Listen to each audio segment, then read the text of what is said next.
Welcome beyond the Reiki Gateway. I'm your host, Andrea Kennedy. Like countless others, Reiki found me when I wasn't even looking, and then it ignited a whole new world of questions. This podcast explores topics of interest for the spiritually curious. Join me for discussions and special guests on subjects such as past lives, crystal healing, spiritual awakening, ascension, energy healing, and more, all to assist and inspire you along your unique soul's journey. This episode is sponsored by Mainstream Reiki, offering live online Reiki classes and a membership community to help Reiki practitioners from any style or lineage succeed and grow their practice. Find out more at mainstreamreiki.com. Welcome to Beyond the Reiki Gateway. I'm your host, Andrea Kennedy, and today I am introducing you to Susan Plunket.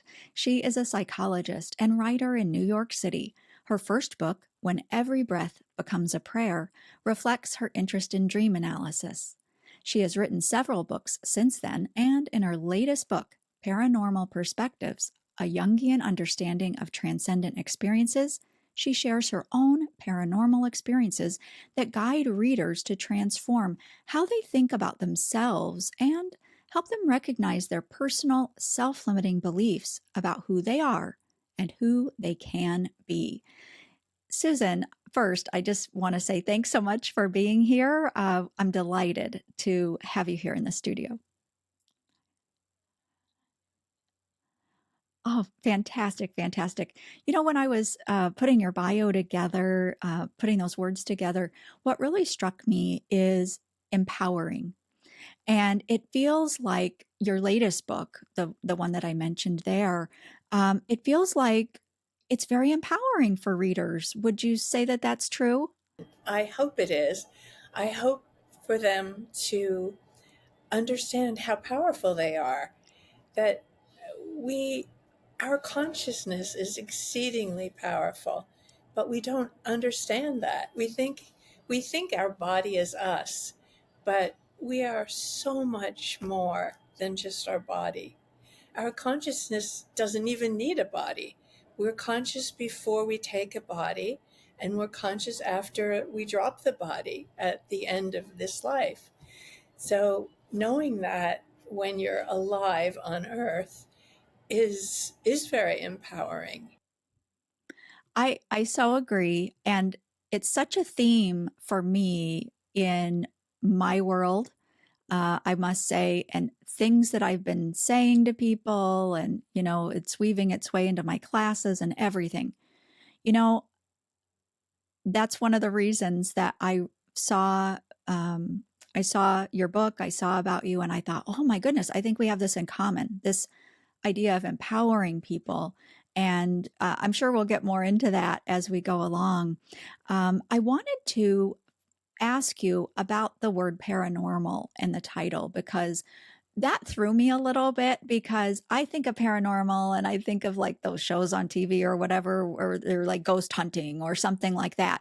And so I'm wondering if you could talk a little bit about that. What is paranormal in the title? And then also transcendent. Could you talk a little about that?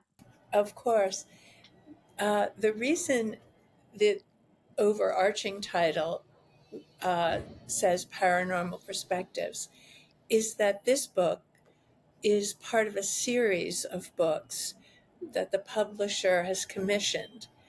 And they ask 5 different writers, including Gavin himself, to write a book about how they understand paranormal. For me, paranormal refers to transcendent experiences. That is, experiences which are uplifting. They are slightly out of the usual, though they are common to all human beings. Meditation is a transcendent or paranormal experience. Consciousness moving outside the body and us becoming aware of it, whether it's astral travel or dreaming or meditating, is a transcendent experience.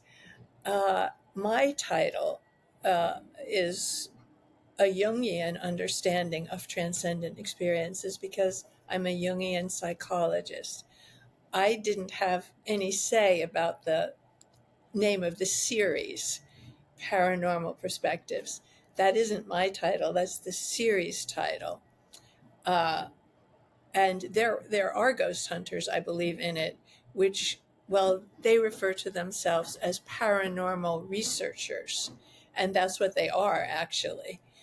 Um, and then there are people who, in the series, there's one author who focuses on completely communicating with souls that aren't incarnate at this time. But my book isn't just one of those things. It isn't either of those things in particular, but it is 19 different transcendent experiences that I, as a psychologist and a human, think are common to all people.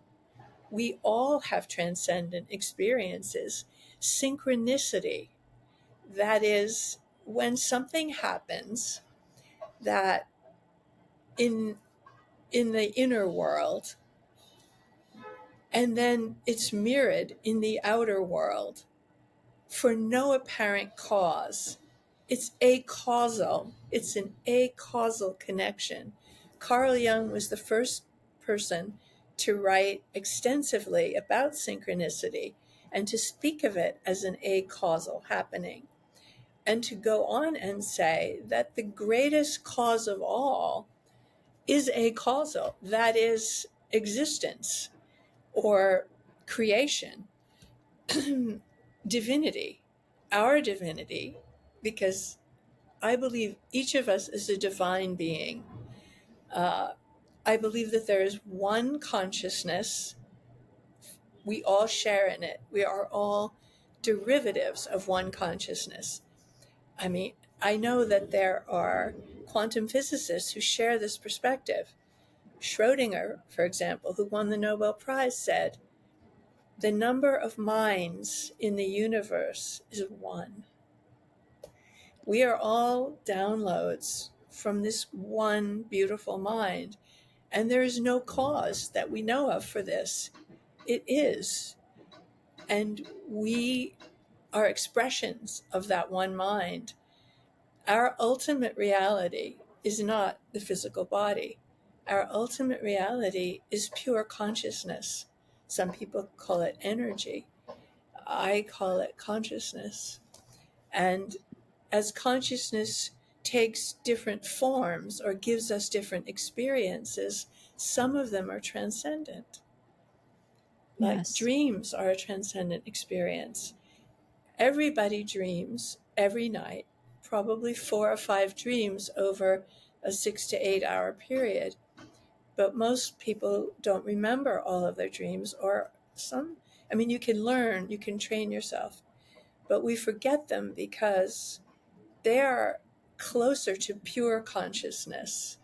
Because when we're awake, we have these 5 senses, external senses: sight, hearing, touch, smell, taste, and they're very powerful. Our design as a human being, we're designed for this reality. We're designed to perceive this reality which we project, and we do perceive it. And it's very hard to perceive any other reality when we're awake and our eyes are open, because they direct us to perceive this reality. But reality is species specific. Your dog, your cat, your horse, a dragonfly, they don't see the same physical reality, well, what we call physical, as we do. So if there were no human left on Earth, this reality would vanish, because the other animals don't see this. They see other things. That was a famous argument that Einstein had with other physicists, I think mainly Niels Bohr, for a lifelong, because Niels Bohr said, if no one's perceiving the moon, it doesn't exist. And Einstein wanted to argue, yes, it would exist. And they never resolved that. But more and more, modern quantum physicists believe that nothing is there if it isn't perceived by some consciousness. We are only one form of consciousness. The Right. other species have a different consciousness and they perceive a different world. So, really, we're living in a simulation, a beautiful, beautiful simulation, so that we can learn that we are divine, so that we can learn how powerful we are. And, to that end, we have a myriad of experiences, not all of them happy, many of them painful. But painful experiences provide the opportunity. They're a kind of disguise of opportunity because we think, oh no, that's terrible. But the root of things is that they're each an opportunity if we can begin to consider them that way, just to Hmm. take the pain that comes, because some of life will be painful and some of life will be divine. Yes. But all opportunity, as you said. But it's everything is an opportunity. Yes. And that's just my opinion. Oh, yes, yes. And I actually agree with your opinion. I mean, not everything is good, not or I should say not one thing is not all good, all bad. It's all on a spectrum, and what we think might be bad today actually could be the A highest gift. blessing. Yes, a gift. Absolutely. And it's just really a function of our current level of understanding and perspective, I think, as to how we might label that in the moment. But you've mentioned astral travel, Susan, and I'd really like to focus in on that shared experience that every listener and every viewer of our podcast um, has in common, and that is we all go to sleep at night. And so if we can bring it to a tangible thing that maybe we can all relate to, Right, we go to bed at night, and then what happens? right. Well, as you're falling asleep, your brain waves start to change. You go into a liminal space between sleeping and waking. So you go into theta brain waves.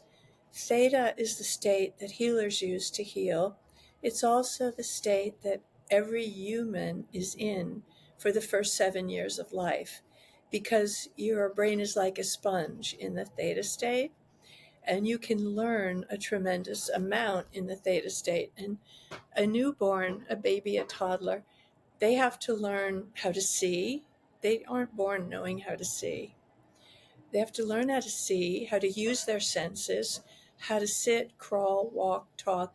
There's so much to learn. They need to learn how to perceive this reality because they are closer to pure consciousness. They are in this vehicle of a body which they don't know how to operate.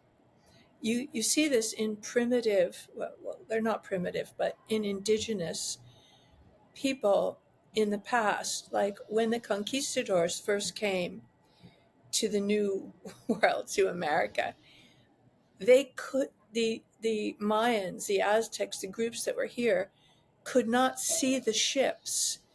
They had no idea what a ship was. The shamans who had journeyed astral travel could see the ships and tell the people. So we have to learn how to use this apparatus in order to perceive our reality. So you're in theta brain waves until what humans call the age of reason, which is age 7. So you go back into theta. Every person does. Uh, and this can be measured. Psychologists measure this at night when you fall asleep. So it's that liminal place. And then you go deeper uh, down into slower brain waves and you leave your body. Your body stays in the bed every night, usually, unless you're sleepwalking or which many people do when they're stressed. Uh, and your consciousness leaves and travels, and you have various experiences. The dream state is very similar, psychologists now think, to the death state. to the after death state. Your consciousness is freed from your body. Your dreams are actually happening. They're real, nightmares and non-nightmares. Uh, if you wake up, if you come to consciousness before returning to your body, and you see that you're someplace else, it can be very far away. I write in the book of an example uh, of my daughter. I have a 30-year-old daughter, and she loves the Mediterranean Sea for whatever reasons, because I think her earliest lives and experiences were there in the southern coast of Spain. She came into my room one morning and she said, "Oh, Mom, I had the weirdest experience. I was, uh, I woke up and I was on at the Mediterranean Sea, and I was in it on an island, and I was trying to get out of the cabana, and then I woke up and I saw the light on my computer, the little green light where it goes in next to my bed, and I saw my body lying on my bed, and then I slammed back into it." So that's an example of astral travel. You are astral traveling. We all are, every night. Mostly we don't wake up. We don't wake up during it. When you wake up during it, we call it astral travel. But in fact, we're astral traveling every night. And, many, many people have had this experience of waking up and seeing their body across the room on the bed or from far away. And usually it's so frightening that we slam back in. And some people slam back in just as they're waking up, and they think they're falling. They have the experience of falling. That's because they don't want to know that they were out of their body, and they rush back in before they fully wake up. But you Yeah. are awake when you're asleep. Your consciousness never sleeps. The body rests. The body has to rest. It gets stressed and it rests, but your consciousness travels.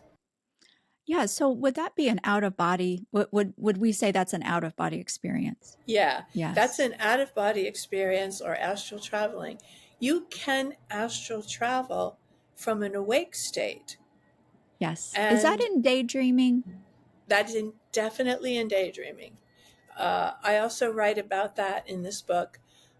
Many people, they're doing the dishes and they start to space out, and then someone comes into the kitchen and they jump, or they're watering the garden and they're just watering. I mean, this happened to me so many times. She's watering the garden, you're watching the water, you space out, you're completely somewhere else. Those are accidental astral traveling, but if you want to astral travel, I I give many examples of how to do it in the book. At the end of each chapter, I give a little paragraph or two of how to do various things, among them astral travel. So, but briefly, if you want to astral travel, it isn't that you will it. You don't will yourself someplace. You lie down on your bed, your yoga mat, shut your eyes, go over your body, look for any tension. If you're feeling any tension, pull scalar waves, which are spiral healing waves, which fall to earth like sunlight. Pull them in through the soles of your feet and just run the scalar waves up your body, out the top of your head like a fountain, back down into the soles of your feet again, so that you have this fountain of light waves. But rather than just sunlight, these are spiral. Scalar waves are spiral, and they're healing and relaxing. So you do that a minute or so, breathing through your nose, closing your eyes, releasing any tension, and then imagine where you want to be. Do you want to be on the moon? there's no limit. You can be anywhere. In fact, many people, I mean, I work a lot with patients' dreams and my own dreams. I have been to other planets. I have seen the Earth from outer space. Um, and I'm not the only one who can do this. Every human can do this and does do this every night in their dreams. But if you want to do it when you're awake, children do it all the time. And they will tell their parents where they've been. And their parents are like, yeah, right, you saw the moon. Uh, that you just imagine where you want to be. With definitely close your eyes, because your eyes anchor you here. So imagine it. And your consciousness goes there, not because you're willing it, but your consciousness goes where you are focused. Energy follows thought. If you're thinking of something, you are there. You go there. Just imagine it in great detail. You are there. You don't take your body. You just leave your body on the bed and you go there. Mm-hmm. Other people can see you there. I mean, shamans will do that. Mm-hmm. But I had one patient tell me that a friend of hers was standing at the foot, a friend who's alive, was standing at the foot of her bed, visits her at night. She astral travels to see her friend who's far away, who she misses. And she wakes up, she sees a form of her. It's sort of you astral travel in your subtle body. Your subtle body surrounds your physical body. And when you meditate, you focus on your heart, not your physical heart. That's a muscle. Your physical heart is a muscle. But in your subtle body, you have a heart which connects you to the divine. And focusing on that connects you again to your source. So you use your imagination to astral travel. Isn't that interesting? Because imagination, that's been, I'm going to use a weird word here, vilified, I think, by a lot of people, because in our spiritual seeking and, waking up and things like that, people are so afraid that they're just making it up or using their imagination. And so to hear you say, use your imagination, imagine that, um, I think that's so refreshing, because I think that we discount our power because we have sort of looked at it in a mundane way. Or even with disdain. Yes, yes. Yeah, like we want to divorce ourselves from our imagination or something. And that's the thing that sets us free from the body, from this so called Yes. reality. It is the imagination. And when you were just saying about close your eyes because that keeps you anchored here, I think to me that's a highlighter type moment, because so true. And not only that, when you close your eyes and you use your imagination, you're not willing it, like you said, right? It's you're setting yourself free to go by doing that. Yes, you are. I think you make such a good point about people disparaging the use of imagination. I don't think it's all people, and I don't think it's seekers. I think rationalists Yes. uh, want to make everything like nailed down and logical. And there are things like synchronicity, astral travel, spontaneous healing, they aren't logical. Uh, Logic is fine and wonderful, and it has its place. But uh, for example, atheists are usually very rational, and uh, they would probably think the use of imagination for spiritual work was foolish. But, everyone can have their opinion, uh, but it shuts a door. We shut enough doors anyway, because there are other realities very close to this one that are just accessible, but we edit them out because even with your eyes open, you are blinking. You are not constantly, I are not constantly in this reality anyway. We blink in and out of it, but we edit out the blinks so that we can have a consistent experience. Babies can't do this right away, and toddlers, but as you get socialized and civilized and educated, you you learn to focus only with your external senses uh, on this reality. But we have internal senses.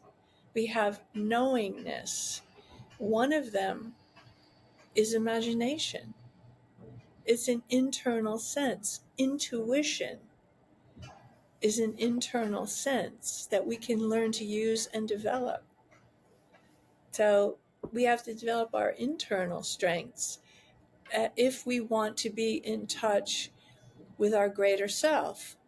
You know, Carl Jung, when he was a little boy, knew that he had two selves, and he called them his number one and his number two.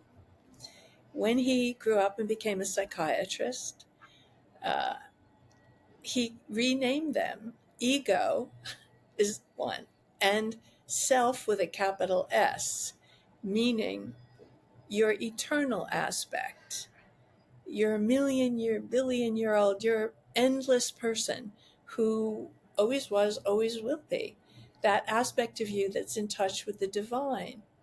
We don't get in touch with our number two, our self with a capital S, our higher self, some people call it, using our external senses. We have to use our internal senses. We have to use our intuition. We have to meditate, pray, imagine, sense, sixth sense, as people call it. Those are the senses that need to be developed for seekers. And I'm wondering too about the people that have maybe a spontaneous sort of thing. And I'm not sure how it was for you, Susan. And maybe you can weave that in here. But, some people, they're just having their regular quote unquote mainstream life, and they're sensing with their human senses and they're just plodding along. And then all of a sudden, they have a paranormal or, an extraordinary experience. And is it that higher self or that the self with the capital S somehow breaking through to them? Or I don't know. What are your thoughts about that? That's exactly what I think. Usually, those extraordinary experiences, or very often, they follow a trauma of some sort. It can be a physical or emotional trauma, can put a person into that state. Uh, it wasn't one event for me. It's been a 77-year journey, uh, and there were major events in my life, as in everybody's life. The death of my younger sister, a beloved younger sister, from cancer, well before I felt this should have been her time, caused me to journey, astral travel, however you want to speak of it, to the life between life realm to talk to her, to my consciousness to her consciousness. There's an institute that maybe some of your listeners would be interested. It's called the Newton Institute, the Michael Newton Institute in Southern California, where he was a psychologist who was helping patients with past life regression. And a number of patients spontaneously went to the life between life place. And he realized eventually what was happening. And their descriptions were so similar of their experience. And then they developed a system that anybody that wanted could do this. And of course, I wanted to do it because I wanted to see why I decided to come. And I opened the book uh, ex- at that place in the life between life place, making my decision in the year 1947 to incarnate, the Earth year, to incarnate here. And I was originally supposed to come with a twin, but she changed her mind. She later appeared as my imaginary friend, which many children have imaginary friends, Sophie. And she tried to keep me connected to the eternal world by telling me things as a toddler and a little girl. But eventually, I got so stuck in this reality that I didn't see her anymore. She probably still came, but I didn't see her. I couldn't hear her. Even though she warned me that the longer you're here, the more you just believe this is all there is. But, and she was telling me what Carl Jung said, try to keep a foot in both worlds, the world of the ego and the world of the eternal self. So for me, and maybe for many people, I think there are a number of experiences. My daughter, when she was 16, went through a horrific experience of possession by a dark shaman. That was so traumatic for her and for me that I lost my voice. We lost a year of our lives. I didn't even understand what was happening in external reality. I write about that. I write about the journey out of that and the various women who helped us. A shaman, daughter of an Aboriginal woman, uh, an intuitive in Minnesota. Um, there were healers, all women, um, who came to my aid. First, I sought psychiatrists, psychologists. No one could help, but it needed to be a connection to the divine to get this help. Um, and I know that other people have had this experience. So there was a dark shaman from her bloodline who had died and did not want to leave the earth plane. Mm. And she is uh, of Indian descent, Mayan descent, and he considered her to be next in line. So it took a white shaman. Mm. So that was the most intense experience of my life, and that really made my seeking take another level. I had already been on the journey, and I had had wonderful teachers. Uh, the most powerful one was Munka, who had never been a human, Mm-hmm. who started helping me long before my daughter was born. And I write about many of the things, much of the advice Munka gave me, and how he taught me that I was an eternal being, that we're all eternal beings, that we all are pure consciousness. I'm wondering about that time with your daughter. You said it was about a year. Is that A correct? year. And I know that there are so many different beliefs out there that people have about light and dark and things like this. And I'm sure some people listening or even watching you on YouTube, I'm sure that some of them just went into fear mode when you talked about Oh, that. And so the fact that we're sitting here calmly talking about that, I think, is wonderful. But I'm also interested in how it was for you that you stayed on the path of seeking, learning, evolving, and you weren't scared away or veer you didn't veer off. And I'm curious if you could talk about that and how that was also for your daughter. We started the show talking about how nothing's all good, nothing's all bad, everything's opportunity. So I feel as though that might be relevant here, but could you talk a little about that? Hello, it's Andrea. And in addition to being your host here at the podcast, I'm the founder of Mainstream Reiki, where bringing Reiki further into the mainstream is my mission.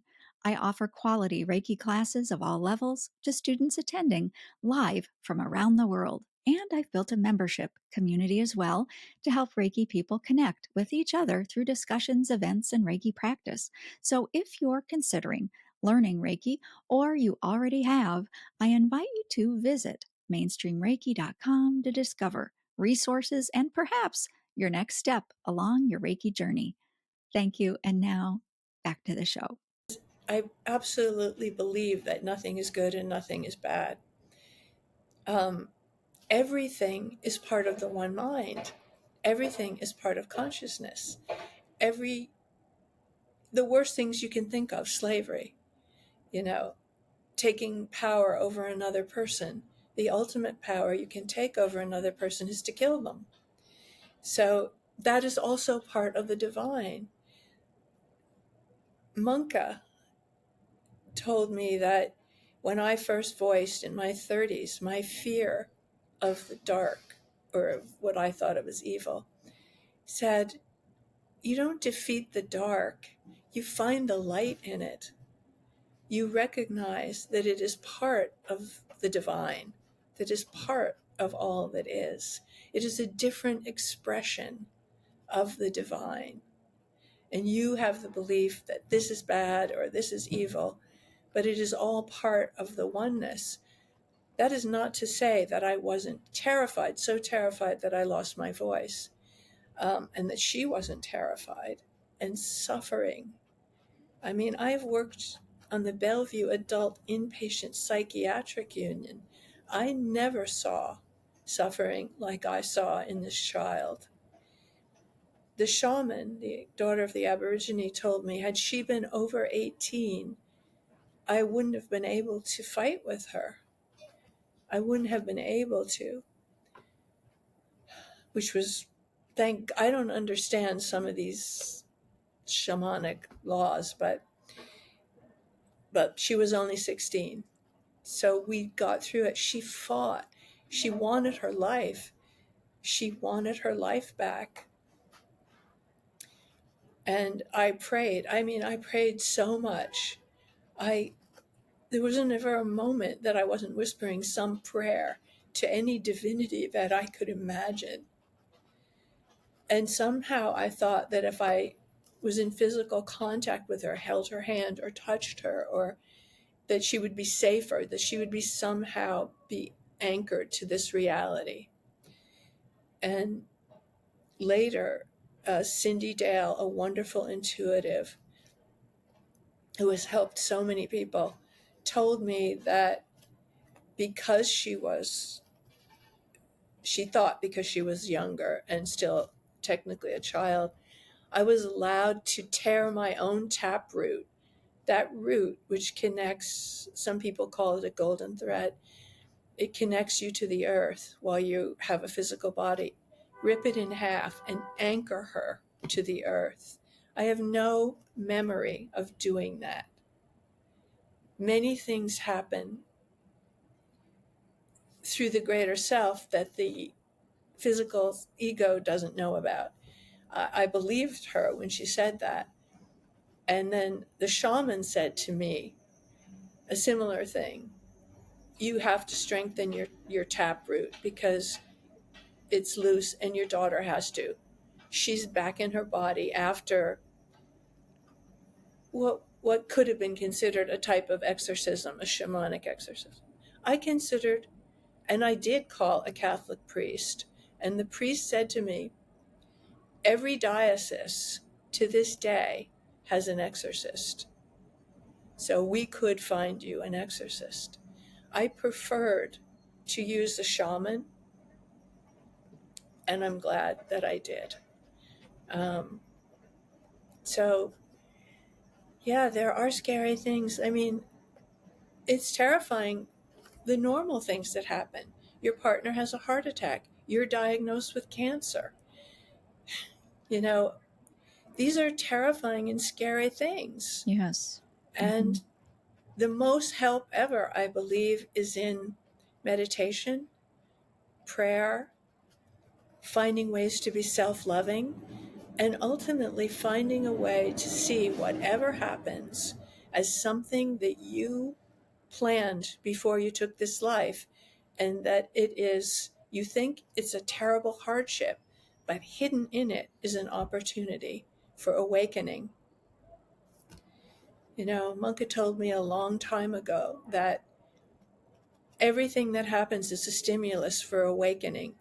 If the stimulus is too much for the physical body, we call it death. Mm. For example, if the heart attack is too much, if the cancer is too much, if the car accident is too much. But it's the death of nothing but the physical body. Correct. What happens when you die? Deepak Chopra is very clear on this. Nothing, because your consciousness never left the quantum field. Correct. Yes. So I think the greatest freedom, and I have not achieved this, is to lose fear of death. It's what I'm currently working on, not to be afraid of it.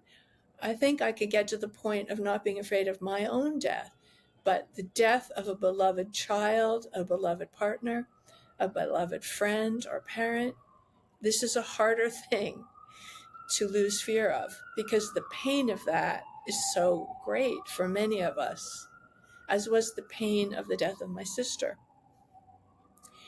But it was also a tremendous gift. One of the best gifts of my life was all the awakening that came in the wake of her suffering and death, her battle with Mm. cancer and her death. And I think that that can be true for everyone. Every challenge we face is an opportunity. And I hope it's okay. I'm gonna ask you something because I just feel that some people want to know this or want me to ask it, and that is, a few minutes ago you talked about how even in a killing there is light. There's divinity in that. And boy, that's tough. That is really difficult to imagine. There's that imagine again. But can you say more about that? You know?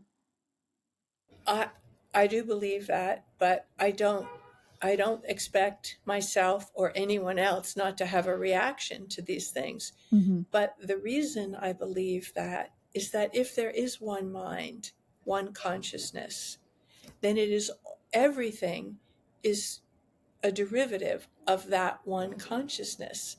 If that consciousness is divine, if that conscious, which I believe it is, if that consciousness is all that is, if that consciousness is source, then everything, cancer, murder, slavery, torture, all is part of that one consciousness, that one light, that one field. That doesn't mean that we have to like these things. But if you can conceive that everything is part of the one field of all that is, you can see how these things have to be part of that too. Right, because is it a matter of the duality of earth? Because to know joy, we must know pain. Everything's relative here. The third dimension is a planet, is a level of duality. Hmm. Dark and light, high and low, old and young, rich and poor. Everything is in duality in on Earth, because Earth is third dimensional, though it's moving out of that. And we all need to move out of that too, to incarnate here again. Yeah. So if we if our consciousness then were to travel to another location, not on Earth, would we then experience non-duality, perhaps, and there wouldn't be the killing, the torture, that sort of thing? The sixth dimension is the higher, according to Ra was a being, a multiple being channeled in the early 1980s through Carla Ruckart and Don Elkins. Uh, there are books on this called The Raw Material. And Ra said that you can proceed on your path of evolution up through the lower sixth dimension on either the path of light, which is being in service to all beings, or the path of darkness, being service only to self. You proceed by killing, stealing, lying, taking whatever you want. You can be on that path and you can climb up in the dimensions. But after the high sixth dimension, there's only one way forward. Everyone must jump onto the path of light. So there will be some duality, even in dimensions beyond the third, although not as much. There will be a greater understanding of the duality. But eventually, and I have no idea how many dimensions there are, or if this is an octaves thing, and then above one octave, there's another octave. It's just that Ra, who was an amazingly rational higher being, said that after the high sixth dimension, the only way forward is the path of light. So there are many things that it's hard to comprehend as a human. So we muddle along seeking, doing the best we can, talking to like-minded people, reading, studying, meditating. But I think the fastest growth is in meditating, is in praying, and prayer and meditation. No new drugs on the market. Better than that. You know, you want to shift your consciousness, you don't really need acid or whatever those other things people are taking. You do it with prayer and meditation. And if you're on the path of light, you do it with service to others. If you're on the dark path, you do it with service to self. Take as much power as you can get. Lie, Yes. steal, kill, cheat. That's okay. It's part of the whole. I mean, we as humans don't think it's okay, most of us, but it is not judged. It is not judged beyond, by higher consciousnesses. Some people love the light. Some people love the dark. Yes, that's very true.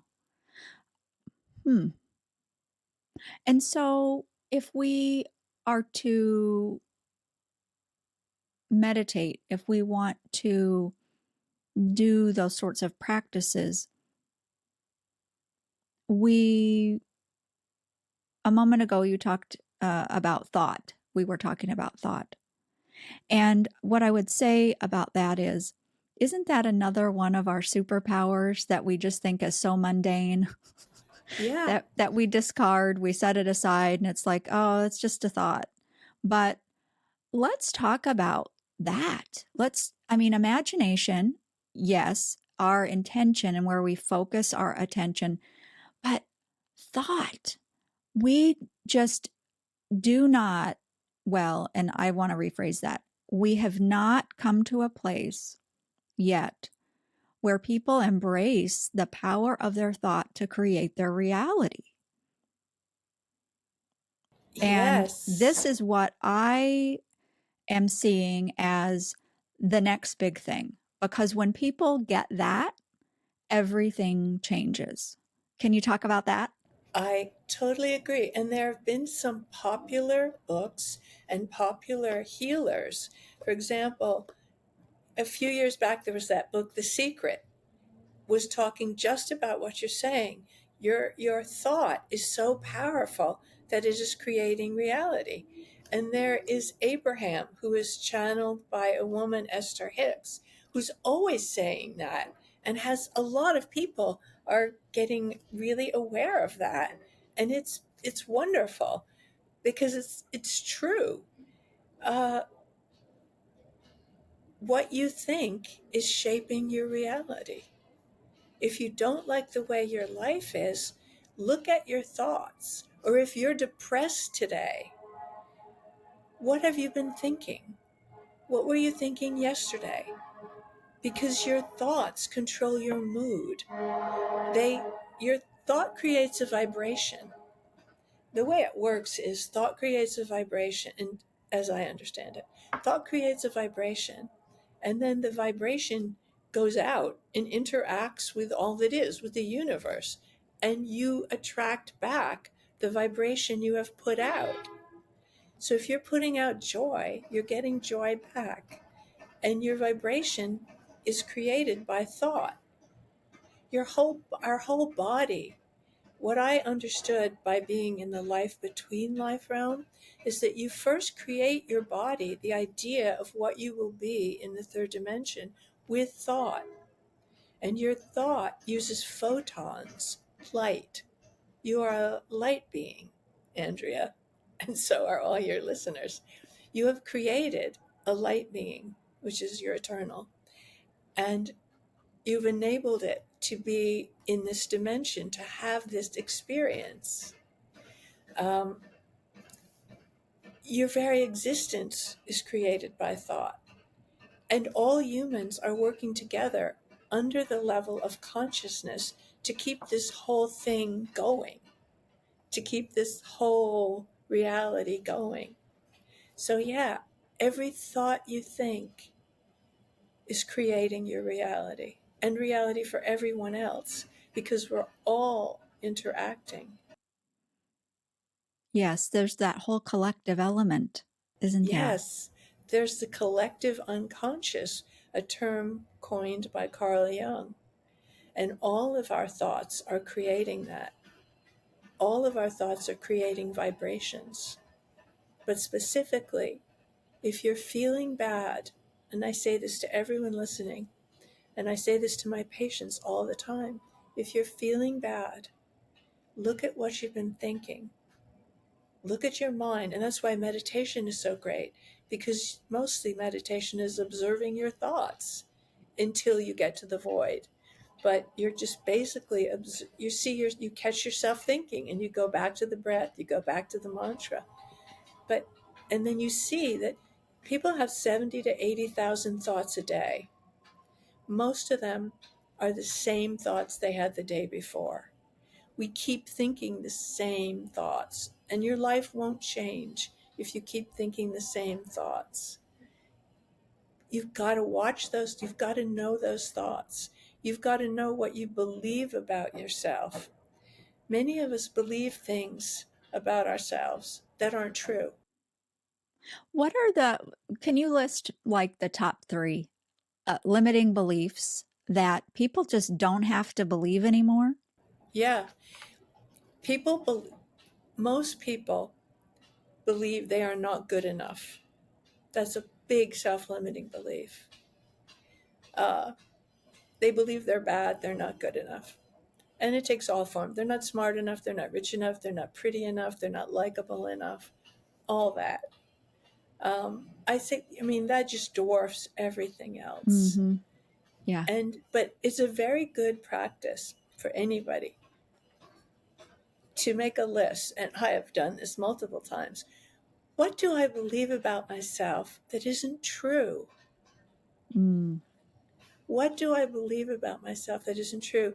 A belief is just a thought you keep having, and you've had it so many times that you think it's true. Either your parents told you, don't be selfish, don't be so thoughtless, don't talk so loud. You know what? Parents are trying to protect us in many ways, to socialize us so that we won't be hated by other kids and adults. But they say a lot of things that lodge in that mind that's all theta before age 7, like you're a bad girl, don't do that, or you're a bad boy, or good girls don't do that, or don't speak so loud, or try to get along, or so we have to go back and try to hear what our programming was, because our programming creates self-limiting beliefs. Meditation is a way to see your self-limiting beliefs, because you'll start to watch your thoughts. Therapy is also, people meet themselves in a new way in Jungian therapy. We see what our complexes are, but it's not necessary to go to therapy. The warrior path is journaling honestly, writing every day. What do I believe about myself? Is this true? How do I feel? What was my reaction? Why did I react that way? What was triggered in me? Did I feel slighted? Did it make me feel inferior? Did it scare me? Why did I get angry? Why did I feel sad? What belief was that triggering? A belief that probably isn't even true. So, self knowledge will really help with self limiting beliefs. I was just talking with someone earlier today, and she is struggling with, but making progress on the limiting need. I'm going to say limiting need she feels about having to be perfect. Like she can't be happy until everything's perfect in her life, and then she can relax. And then, something like that. And so, are you saying then that on an issue like that, if we uncover a certain belief, we can journal about it? And the way you're talking, though, really drilling down, really being honest, that kind of thing.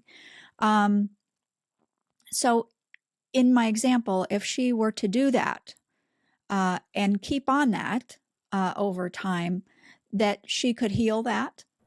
She could heal it, because the truth is, she's already perfect. Yes. Each of us is already perfect. We are each an expression of the divine.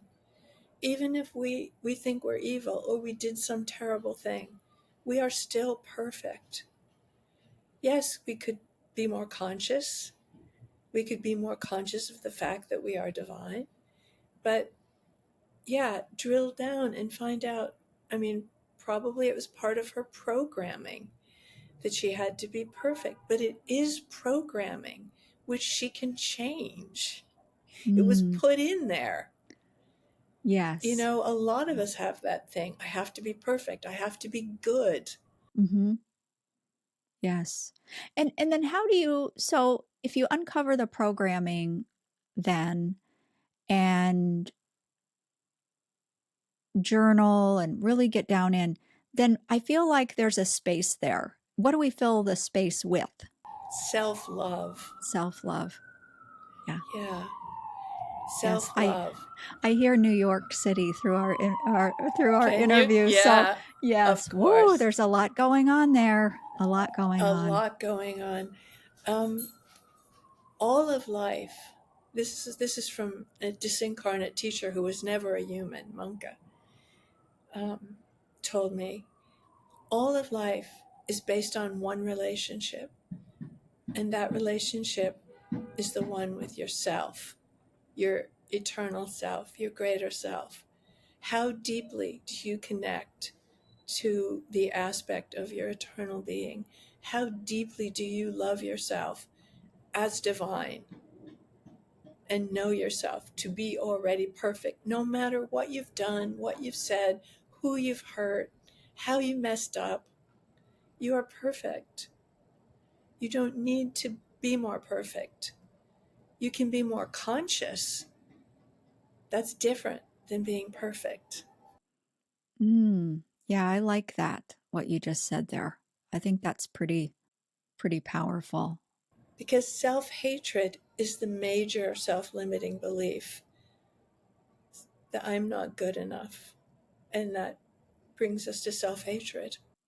And then would it follow then a person who hates themselves acts from that place?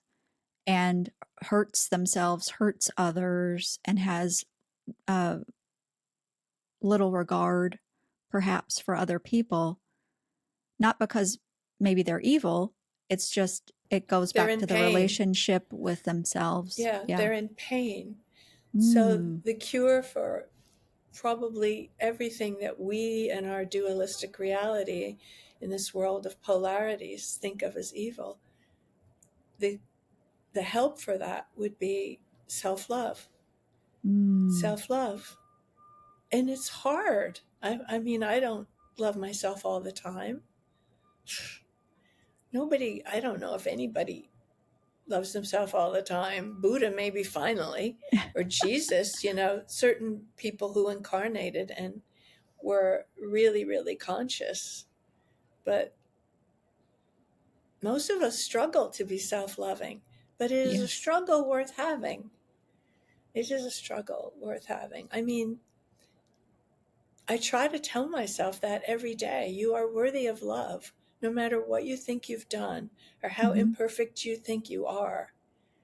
The way forward is to be self loving, which is not the same as selfish, but real self loving. Yes. And then you can be loving to others. As a natural extension of that. Wow. Yeah. Susan, I think I could talk to you for another 3 hours or something. I just love these topics and exploring all of Me this. I too. find it so fascinating. And, when we look in the mirror, we are so much more than what is reflected back to us. And I hope that our conversation here today has helped more people realize that, or at least Yeah, contemplate the possibilities. yeah, me too. Thank you for this opportunity, Andrea. Oh, you're so welcome. And for our audience who wants to learn more about you, your writing, your work, how can they best learn more and contact you?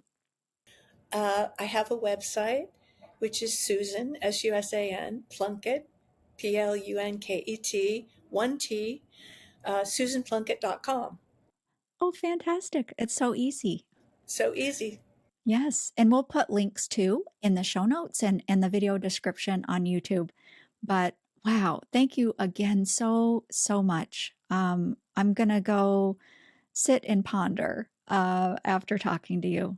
And what a gift that is. Thank you to you and to all your listeners. Thank you for listening. And you can check the show notes or visit the website beyondthereikigateway.com to find out more about the podcast and connect with me. Please keep in mind that views and opinions expressed in the show don't necessarily reflect those of the podcast or anyone affiliated with its production or advertising.